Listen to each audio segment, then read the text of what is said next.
Hey, this is Douglas DiRuggiero. I'm a dermatology physician assistant who practices in Rome, Georgia, where I love taking care of patients who have these immune-mediated inflammatory skin disorders, namely atopic dermatitis and psoriasis.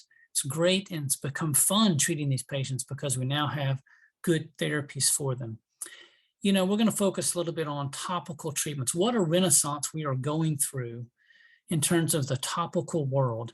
Marion Salzberger, who is arguably the most famous and legendary and influential dermatologist of the 20th century, was the first to take a recently discovered prednisone, hydrocortisone, put it into a powder, mix it into lanolin and white petrolatum, and begin putting it on inflammatory skin.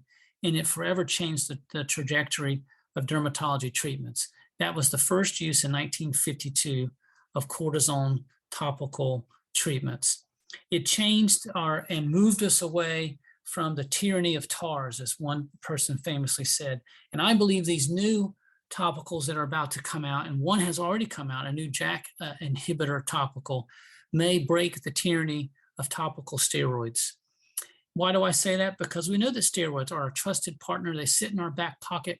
We've used them all the time, but they do not come without concerns. They come with the concern of striae, with atrophy, and with HPA axis suppression, with dyspigmentation. So we're always concerned about those things when we're using them. And these newer treatments, and we have such an avalanche of new treatments coming at us right now. It's kind of exciting that we have these new combinations of steroids with tirazetine, steroids with calcipotriene, and new vehicles, new exciting ways to deliver these medicines and see better efficacy. And then we have new PDE4s that are out, and we have these oral hydrocarbon receptor blockers that are out. And we now have the new JAK inhibitor topical that's out, really the first in class for the treatment of mild to moderate atopic dermatitis.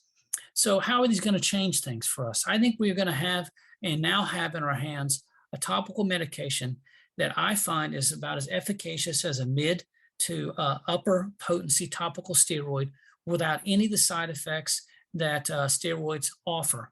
Now, that's not to say that we don't have other things that we have to watch out for, because JAK inhibitors have been out in oral forms for other indications, for rheumatoid arthritis, for other indications like graft versus host and other things.